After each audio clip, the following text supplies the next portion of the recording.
আমি স্ক্রিনে চলে আসলাম। যে অ্যাকাউন্ট দিয়ে প্রফেশনাল ভাবে একটা ফেসবুক পেজ খুলবেন কন্টেন্ট মনিটাইজেশন পাওয়ার জন্য, সেই অ্যাকাউন্টটা ফ্রেশ আছে কিনা, সেই অ্যাকাউন্ট স্ট্রং কিনা, সেই অ্যাকাউন্টের ইমেল পাসওয়ার্ড আপনি জানেন কিনা, এগুলাও কিন্তু গুরুত্বপূর্ণ।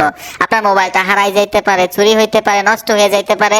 যদি আপনার ফেসবুক অ্যাকাউন্ট অন্য মোবাইলে লগ ইন না করতে পারেন, আপনার পেজও কিন্তু ফিরে পাবেন না। আবার পেজ অ্যাডমিন করে রাখা যায়। এগুলো সবগুলো বিষয় আমি সহজে আপনাদেরকে বুঝাবো। তো আপনি যে অ্যাকাউন্ট দিয়ে ফেসবুক পেজ খুলবেন, সেই ফেসবুক অ্যাকাউন্টটা একদম ফ্রেশ আছে কিনা কিভাবে যাচাই করবেন এটা দেখাই প্রথম। তো আমি ফেসবুকে চলে আসলাম। আসার পরে উপর থেকে আপনারা প্রোফাইলে ট্যাপ দিবেন। ট্যাপ দেওয়ার পরে এখানে দেখুন তিনটা ডট অপশন থাকে, এখানে চলে আসবেন। এখানে লেখা আছে প্রোফাইল স্ট্যাটাস। তো এই প্রোফাইল স্ট্যাটাসে ট্যাপ দিবেন, দেখবেন এরকম গ্রিন থাকবে, দেখুন টিক মার্ক। কোনো সমস্যা নাই এই প্রোফাইলটার মধ্যে। যদি কোনো ধরনের সমস্যা থাকে, এখানে লাল আইকন অথবা হলুদ আইকন, ইউলো আইকন থাকবে, তখন বুঝতে হবে কোনো না কোনো সমস্যা হয়েছে এই অ্যাকাউন্টের মধ্যে। তো সমস্যা অ্যাকাউন্ট দিয়ে ফেসবুক পেজ খোলার দরকার নাই, ফ্রেশ একটা অ্যাকাউন্ট দিয়ে আপনি ফেসবুক পেজ খুলবেন। তো কিভাবে ফেসবুক পেজ তৈরি করতে হয় প্রফেশনাল ভাবে, এটাও দেখাই দিচ্ছি। আমি পুনরায় আবার ফেসবুকে চলে আসলাম। আসার সাথে সাথে উপরে দেখুন প্রোফাইলে ট্যাপ দিবেন। প্রোফাইলে টাচ করার সাথে সাথে নিচে অনেকগুলো অপশন থাকে। এখানে যদি পেজ খুঁজে না পান, সি মোর লেখা থাকবে, এখানে ট্যাপ দিবেন, সবগুলো অপশন দেখতে পাবেন। তো এখানে পেজ লেখা আছে, পেজে চলে আসবেন। পেজে আসার সাথে সাথে এখানে দেখুন ক্রিয়েট লেখা আছে, এই ক্রিয়েটে টাচ করবেন। ক্রিয়েটে টাচ করার সাথে সাথে এখানে দেখুন পার্সোনাল প্রোফাইল এবং পাবলিক পেজ, এখানে দুইটা ক্যাটাগরি আছে। তো আমরা পাবলিক পেজ খুলবো, মানে পাবলিক পেজ তৈরি করব আয় করার জন্য। তো এখান থেকে পাবলিক পেজ টিকমার্ক দিয়ে নেক্সটে চলে আসবেন। নেক্সটে আসার সাথে সাথেই পেজের নাম লিখতে বলতেছে। তো পেজের নাম এমন একটা নাম দিবেন, ইউনিক নাম, একটু আনকমন, অন্য একটা পেজের সাথে ম্যাচ করে নামটা রাখেন না। তখন কি হবে, অন্য মোবাইল দিয়ে যখন সার্চ করবেন আপনার পেজ খুঁজে পাবেন না। তো এখানে আপনি নাম দিয়ে দিবেন, ইংলিশেও নামটা লিখতে পারবেন, বাংলায়ও লিখতে পারবেন, সমস্যা নাই। আমি লিখে দিলাম সালমান 01। আমি নামের সাথে সংখ্যা কেন ব্যবহার করলাম, 01টা কেন ব্যবহার করলাম, ধরুন একটা নামের সাথে একটা নাম কিন্তু ম্যাচ করে যায়। আমার নাম সোহাগ, আপনার নাম সোহাগ হইতে পারে, কারো না কারো নাম সোহাগ আছে, ঠিক না?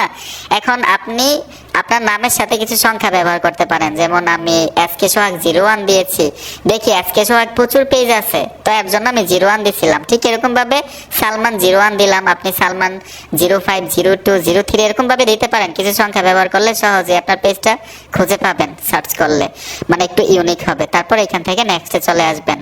নেক্সটে আসার সাথে সাথেই এইখানে দেখুন ক্যাটাগরি লিখতে বলতেছে, আপনি কোন ক্যাটাগরির ভিডিও আপলোড দিবেন আপনার পেজের মধ্যে। তো আপনি ডিজিটাল ক্রিয়েটর দিয়ে রাখতে পারেন, সব ধরনের ভিডিও আপনি আপলোড দিতে পারবেন, তবে নিজের ভিডিও হইতে হবে। তো আমি লিখে দিলাম ডিজিটাল ক্রিয়েটর। লিখে দেওয়ার সাথে সাথে ডিজিটাল ক্রিয়েটর আমি ক্যাটাগরি দিয়ে দিলাম। আরো ক্যাটাগরি অ্যাড করতে পারেন, একাধিক ক্যাটাগরি দিতে পারেন, আমি একটাই দিয়ে রাখলাম, একটাই প্রফেশনাল। তারপর এখানে দেখুন ক্রিয়েট লেখা আছে, ক্রিয়েটে চলে আসবেন। এইখানেই কিন্তু আপনারা ভুলটা করেন, ঠিক আছে? এখান থেকে কোনটা সিলেক্ট করবেন, যেহেতু আমরা কন্টেন্ট আপলোড দিব, মানে এখান থেকে আয় করব ভিডিও আপলোড দিয়ে, এর জন্য নিচের যে অপশনটা আছে এখানে টিকমার্ক দিয়ে কন্টিনিউতে ট্যাপ দিতে হবে। এই যে দেখুন একটা ফর্ম চলে আসলো, বায়োডাটা দিবেন, ওয়েবসাইটের লিংক, একটা ইমেল দিতে হবে, একটা কন্ট্যাক্ট নাম্বার, তারপর হচ্ছে নিচে চলে আসলাম। এখানে দেখুন লোকেশন মানে অ্যাড্রেস দিবেন, সিটি, পোস্টকোড। পোস্টকোড অনেকেই বোঝেন না, পোস্টকোড মানে কি এটা বোঝায়। এনআইডি কার্ডের পিছনে দেখবেন পোস্টাল কোড থাকে, আপনার এলাকার যে পোস্ট কোড আছে সেই পোস্ট কোড আপনার এনআইডি কার্ডের পিছনেই পাবেন। এনআইডি কার্ডের পিছন থেকে দেখে দেখে পোস্ট কোড এখানে দিয়ে দিবেন, মানে পোস্টাল কোড যেটাকে বলা হয় আর কি। তারপর নিচে চলে আসবেন, এখানে দেখুন অলওয়েজ ওপেন, এই অপশনটাতে টিক মার্ক দিবেন। তো আমি এই ফর্মটা ফিল আপ করে নিচ্ছি। এই দেখুন কুমিল্লা বাংলাদেশ দিয়ে দিলাম, ওয়েবসাইট আমি লিঙ্কটা দিব না। তারপর হচ্ছে মেইলের মধ্যে আমার একটা মেইল দিয়ে দিলাম, কন্ট্যাক্ট নাম্বার দিয়ে দিলাম। নিচে দেখুন অ্যাড্রেসের মধ্যে শুধু কুমিল্লা দিলাম, তারপর হচ্ছে সিটি টাউন কুমিল্লা দিয়ে দিয়েছি। এখানে পোস্ট কোড 3540 আমার এলাকার। ঠিক এরকম ভাবে আপনারা ফর্মটা ফিল আপ করে নেবেন। আর অলওয়েজ ওপেন লেখা দিয়েছি, তারপর হচ্ছে নেক্সটে চলে আসবেন। ক্যামেরা আইকনে টাচ করে প্রোফাইলে ছবি দিতে পারবেন, তারপর কভার ফটোতে ছবি দিতে পারবেন। এই ক্যামেরা আইকনে টাচ করলে গ্যালারিটা শো করবে। আর এইখানে যে ছবিগুলো অ্যাড করবেন, যেই ছবিটা দিবেন কভার ফটোর মধ্যে, অবশ্যই নতুন হইতে হবে, ইউনিক হইতে হবে। ধরুন এর আগে মানে ফেসবুক পেজে অথবা ফেসবুক অ্যাকাউন্টে আপলোড দিছিলেন, এরকম কোনো ছবি দেওয়া যাবে না, তাহলে কিন্তু আপনার পেজে ইস্যু চলে আসবে। ঠিক আছে, যে আপনি এর আগেও ব্যবহার করেছেন, রিইউজড কন্টেন্ট ধরবে, রিইউজ ছবি ধরবে। এর জন্য নতুন ছবি তোলে যে কোথাও আপলোড দেওয়া হয় নাই এরকম একটা ছবি এখানে প্রোফাইলে দিবেন, এরকম একটা ছবি কভার ফটোতে দিবেন। ঠিক আছে, একদম সিম্পল এই বিষয়টা। তারপর হচ্ছে নেক্সটে চলে আসবেন ছবিগুলো অ্যাড করে।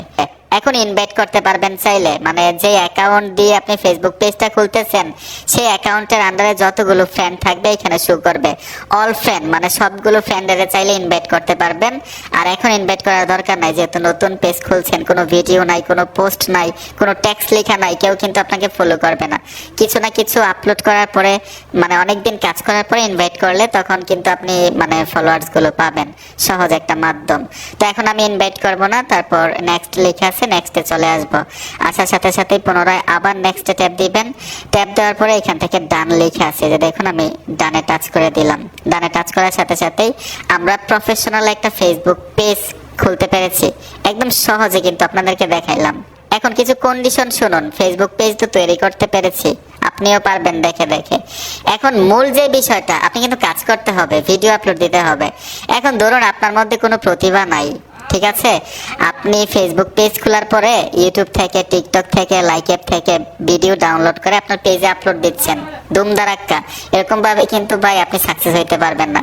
এক কথা হচ্ছে আমি যে বলছিলাম, এই যে প্রোফাইলের মধ্যে ছবি অ্যাড করবেন, কভার ফটোর মধ্যে ছবি অ্যাড করবেন, নিজের হইতে হবে, মানে অন্য কোথাও আপলোড দেওয়া আছে অথবা এর আগে আপনি আপলোড দিয়েছিলেন সেই ছবি এখানে অ্যাড করে দিলেন, তাহলে কিন্তু আপনার পেজের মধ্যে ইস্যু চলে আসবে। ঠিক আছে, যে এই ছবিটা, এই ভিডিওটা অন্য কোথাও এর আগে ব্যবহার করা হয়েছে, তাহলে বুঝেন কত স্ট্রং ফেসবুক। অন্যের কোনো কিছু ব্যবহার করা যাবে না, অন্যের মিউজিক, অন্যের ভিডিও, অন্যের টেক্সট, অন্যের ছবি কোনো কিছু ব্যবহার করতে পারবেন না। গুগল ক্রোম থেকে ডাউনলোড করে কোনো পিকচার আপলোড দিতে পারবেন না আপনার পেজের মধ্যে, যদি কন্টেন্ট মনিটাইজেশন পাইতে চান। ঠিক আছে, নিজের ভিডিও আপলোড দিবেন, যা পারেন, যা দেখাইতে পারেন। কোনো কিছু না পারলে টেক্সট লিখবেন, শুধু টেক্সট লিখবেন, আপনার ছবি আপলোড দিবেন, লং ভিডিও আপলোড দিবেন, রিলসে ভিডিও আপলোড দিবেন। তখন এখানে কিন্তু কোনো ক্রাইটেরিয়া নেই। আগে যে ক্রাইটেরিয়া গুলো ছিল, 5000 ফলোয়ার্স, 60,000 মিনিট ওয়াচ টাইম, মানে ইনস্ট্রিম অ্যাডস পাওয়ার জন্য, অ্যাডস অন রিলস পাওয়ার জন্য, এখন কন্টেন্ট মনিটাইজেশন ক্ষেত্রে কিন্তু কোনো ক্রাইটেরিয়া নেই। কখন আপনাকে কন্টেন্ট মনিটাইজেশন দিয়ে দিবে আপনি নিজেও বুঝতে পারবেন না, তবে কন্টিনিউ কাজ করতে হবে। ঠিক আছে, যখন আপনার ফলোয়ার্স বেড়ে যাবে, আপনার রিচ চলে আসবে পেজের মধ্যে, তখন দেখবেন আপনি কন্টেন্ট মনিটাইজেশন পেয়ে গেছেন, সেটআপ চলে আসছে। আপনার পেজটাকে রিভিউ করে দেখবে, যদি কোনো ভুল না করে থাকেন, ভিডিওগুলো নিজের হয়, কোনো ইস্যু না থাকে, কোনো সমস্যা না থাকে, ইনশাআল্লাহ কন্টেন্ট মনিটাইজেশন পাবেন।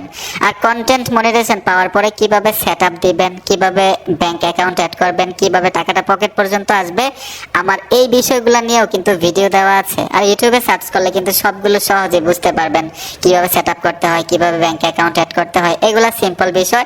প্রথম হচ্ছে আপনার এখানে পেজটাকে গ্রো করা, আপনার পেজে রিচ আসা এবং ভিডিওতে ভিউ আসা। ঠিক আছে, তো বন্ধুরা ভিডিওটা দেখে যদি উপকার হয়ে থাকে অবশ্যই সাথে থাকবেন। দেখা হবে নতুন ভিডিওতে। আল্লাহ হাফেজ।